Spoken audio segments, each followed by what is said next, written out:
So the floor is open for discussion. I tell you, I learned so much in this and got a little bit confused. So much information, and really I love the fact that she provided making helpful implementation methods, which I think I would really like to look into it more deeply. So anyway, Tom. Thank you for the great lecture. Certainly the word tolerance goes back a long way, especially Staph aureus, for example. Lee Sabbath describing the disparity between MIC and MBC at that time, and that somewhat gave us a clarion call in the mycology world that we may not be killing fungi, we may be just inhibiting them. And Phil Makowiak gave us that call in 1976 in JID when he described Candida parapsilosis. You can inhibit it, but you're not killing it, except at unattainable concentrations. And where do we see that? We see it in our neonates that have Candida parapsilosis. You pull all the lines, and there's no thrombus that you can find, and you have persistent, ongoing Candida parapsilosis fungemia. We don't understand the mechanism. And then in the 1980s into the 90s, pre-azole prophylaxis, what was the second most common yeast causing fungemia in neutropenic patients? It wasn't Candida. Candida was first, of course. It was trichosporin. Trichosporin was causing devastating septic shock, massive cutaneous lesions, pulmonary disease, renal shutdown, and it wasn't until we ushered in azoles that we started seeing it disappear. But in trying to understand the mechanism, the MICs were down to 0.125, 0.25 by, at that time, NCCLS criteria. But our laboratory found that the fungicidal activity was at 16. Time kill assays, you could only kill it at 20 microgram per ml. And that clearly was largely eradicated as a problem with azoles. Now we enter the period for echinocandins, and we're now seeing breakthroughs of trichosporin, our colleagues in Colombia, Latin America describing it. So if we look at the lack of fungicidal activity, which seems contradictory to AMPHO, what is the mechanism? Why is Candida parapsilosis resistant? Why is trichosporin resistant in clinically meaningful ways where we have infants dying in the face of 1.5 milligram per kilogram of AMPHO, and now that we have echinocandin prophylaxis, we're seeing trichosporin re-emerging with a vengeance. Mechanisms? Well, that's a really good question. I think one of the issues, the issue you hit on most specifically is that inhibiting growth and not killing organisms, and particularly doing that in a patient, is not necessarily mimicked very well in our laboratory assays. And so, the motivation for some of this more recent research onto this, tolerance sort of idea is to try to understand what contributes to treatment failure in our patients. And certainly one of the challenges with that is that most patients who are at risk and are contracting these infections are highly medically complex at baseline. And so I think there's some certainly room where getting to the mechanisms of those processes can at least help us understand one of those variables and try to understand it will take clinical studies to see if there truly is a correlation between those mechanisms and the patient outcomes. But I think it's going to have to be a bench to bedside move here, or at least with having animal models that can recapitulate some of that. So these are, as we go as a field, the questions that we're going to be trying to answer get more complicated and more complicated, because the easy ones have been answered. So, yeah. Thank you. Yes. Very nice talk, and you clarify a lot of confusion in the literature. I was wondering, you said the resistance is drug specific, and tolerance is isolate specific. Does it apply to both quote-quote static unquote drug and cidal drugs, or only static drugs? And if this is not applied for cidal drugs, should we start always with a cidal-based therapy? And the second thing is, I'm confused myself, but we have been co-author for a very recent paper by Nir Osherov from Tel Aviv, who described the phenomenon of priming, meaning that Aspergillus conidia exposed to sub-MIC of voriconazole, then if they grow again, they grow better, and this is a stepstone for resistance. And I got a little bit excited from the clinical standpoint, because this might be a scenario when patients see sub-MIC azoles in the clinic, in prophylaxis, and then get to resistance. But the first question is it cidal drug dependent, the tolerance, or you can see it everywhere? Right. It is certainly much more studied and more common with static drugs. There is some work that is, I believe, as of yet unpublished on some potential icanic-candid tolerance-like phenotypes, but I don't know. Again, we have to wait for that. But certainly within static drugs, it's an issue. In terms of this notion of priming, our patients, and more specifically their isolates, are under selective pressure. And we have to realize that they are a heterogeneous population. And in the presence of selection pressure, those organisms adapt. And they may adapt in ways that are both chromosomally mediated, epigenetically mediated, and then aneuploidy, sort of chromosomal rearrangement mediated. And we don't necessarily see those coming out in the clinical isolates that we have, just based on the logistics of isolating organisms from a patient. Because by the time you have gone through that growth in the Bactec bottle, plate, subculture, get to the susceptibility where I think someone has brought up earlier in the meeting, picking one or two isolates, which is absolutely what the micro lab has to do. They can't do a high throughput screen on every single blood isolate. And so that's where I think having some clinical studies along the lines of what Stone did with Cryptococcus, where you're looking for that as part of your study, how often is it there? We can start to get some information about how does priming work? Does priming cross-react? Do you have a stress response that is present in the patient and disappears as soon as you put it on? So these are complicated things that it's going to be, I think we're going to start at the beginning of, to try again to get at maybe why at least some proportion of our patients fail therapies that we think they should respond to based on our data. But, thank you. Just 1 minute before you ask Dr. Nguyen. Megan, I understand, first of all, I want to welcome you to this and really great talk, as usual.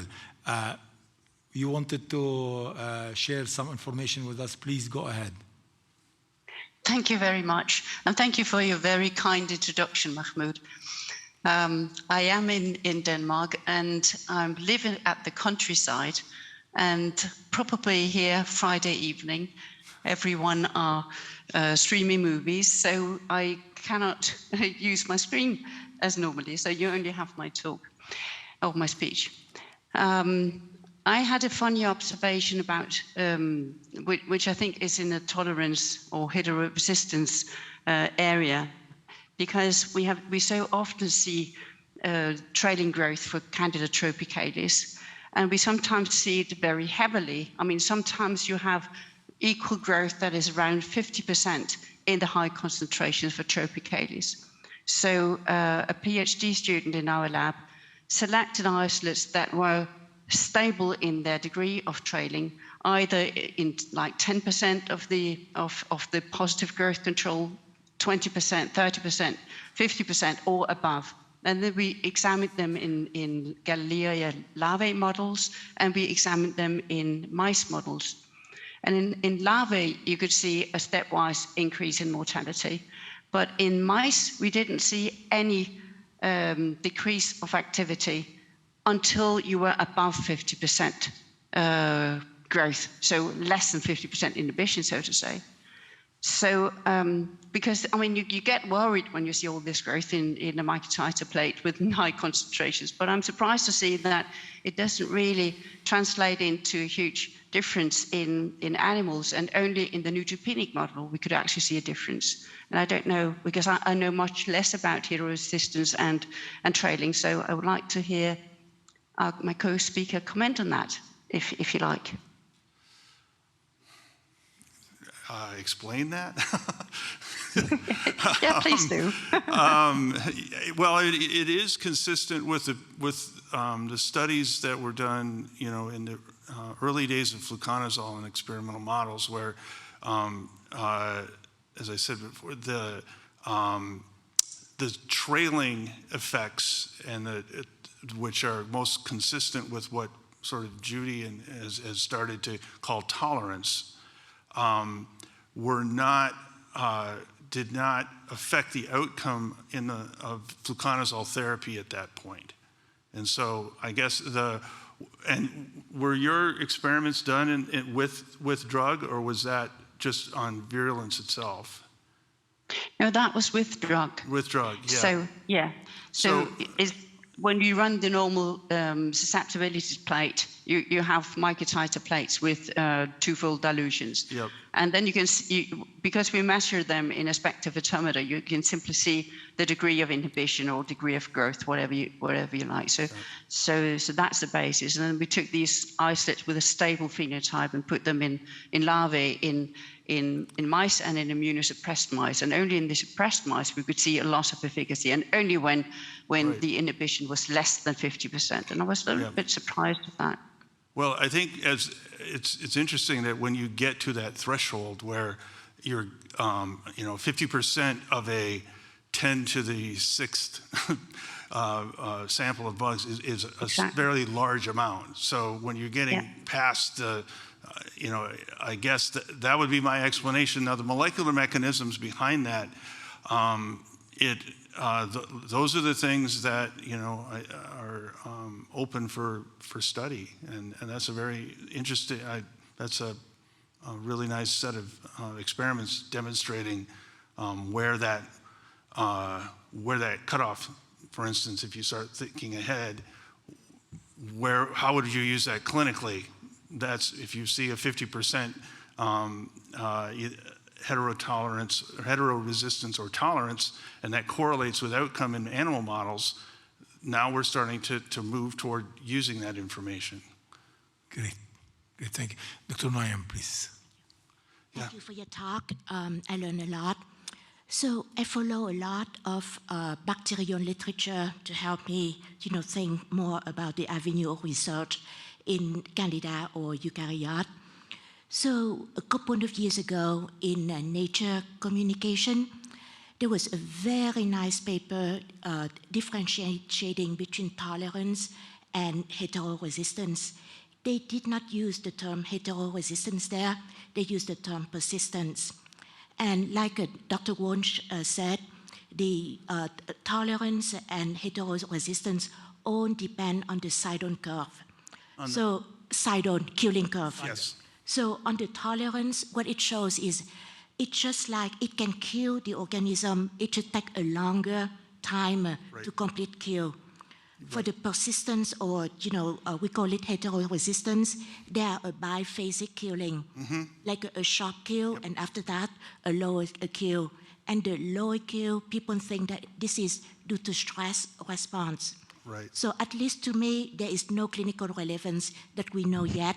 But because of the stress and the biphasic, I'm just afraid that this persister cell may be a prerequisite for the resistance.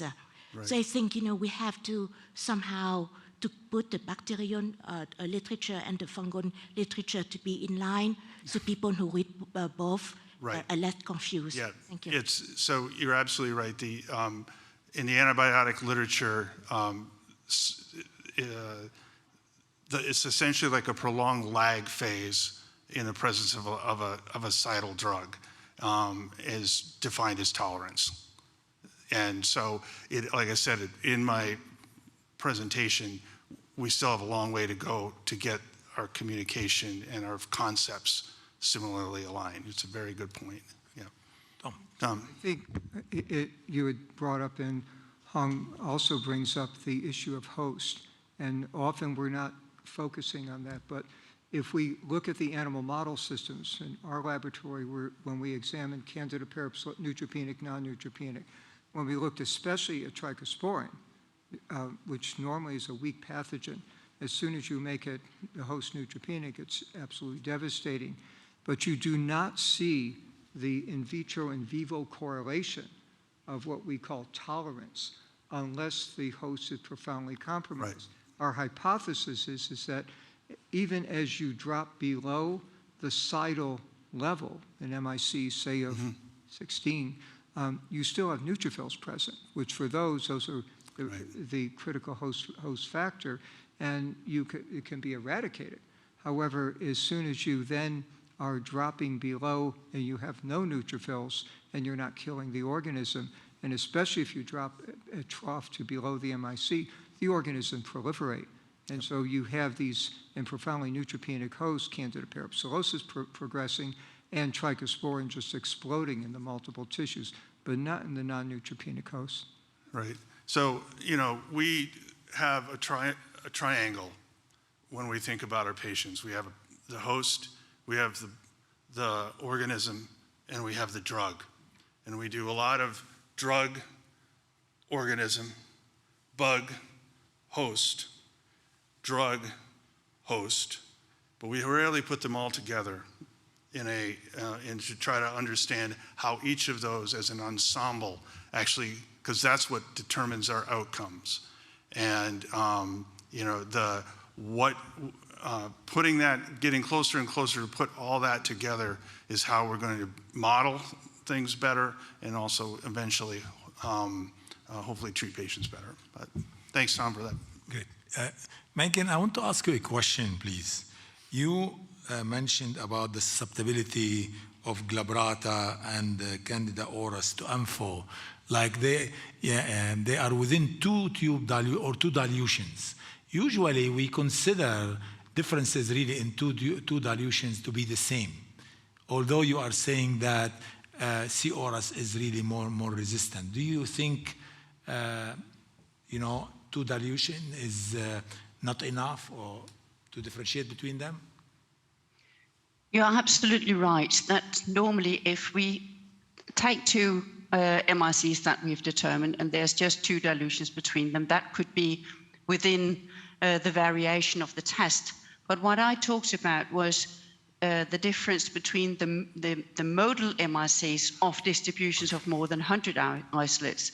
And that, to me, is a systematic difference in the susceptibility of Candida glabrata and auris, even though they are phylogenetically quite related. So I do think that Candida auris as a population is probably slightly more resistant to amphotericin B than glabrata is. But what I don't know is if that will translate into clinical failure or not. And I think that is what we have to decide, and then to determine, and then we have to make sure that we don't set a breakpoint that cut through the distribution, because that leads to random classification of isolates, which is not meaningful. Great, thank you. Tom, please. Megan, again, thank you for, as always, an outstanding lecture. A question, even though it's not CLSI UCAS standardized, have you performed minimal fungicidal or minimal lethal concentrations on the Candida auris, where you tend to see these somewhat higher, even across the spectrum of different MICs? Are we really killing Candida auris with amphotericin B?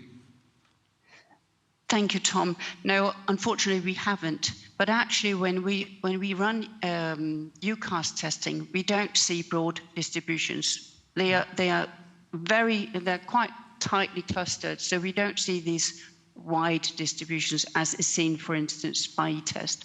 If I could just take an historical trip backward in recognition of the great work from Mike Rinaldi when he was trying to hammer out the susceptibility standardization using SAMF medium, using conventional RPMI 1640, the MICs were very tight. And it did not really, and he had isolates that clinically and in animal models were clearly resistant.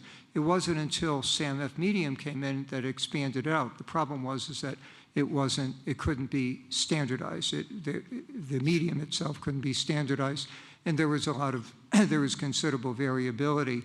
So I'm not sure that the MIC splay under UCAS or even CLSI can tell us, but certainly when we looked at parapsilosis, when we've looked at trichosporin to try to understand what we were seeing in vivo and vitro, certainly the MLCs, albeit not standardized, the MLCs were telling us, you can't kill this organism at therapeutically achievable concentration. And the only way we're able to clinically or in vivo do it was to have relatively immune intact host. Thank you, Tom. Actually, you brought us. Sorry, go ahead, Megan. And that's true. It's also true that when you say e-test, for instance, that you have much wider MICs. But the question is if it's consistent, this difference, or if it's more random variation. And I think what we need is also clinical outcome data. And I think that is very limited in the literature because there's been this proportion of high isolates. So we often don't treat with amphotericin B. I mean, we did it with our patient. That doesn't tell us a lot, even though he didn't fail. But I'm just concerned that we may deprive the patients a whole drug class, or one of the three we have, without being absolutely sure that we can't use the drug. Yeah.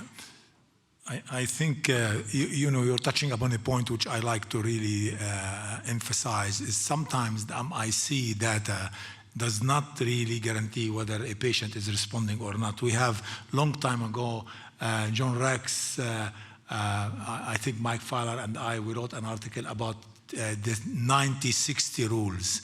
Like 90% of the time they will be successful, whereas 60% they will not. So this is really very, very helpful discussion we are having. One question maybe I would like to ask you, Dr. Kleisen.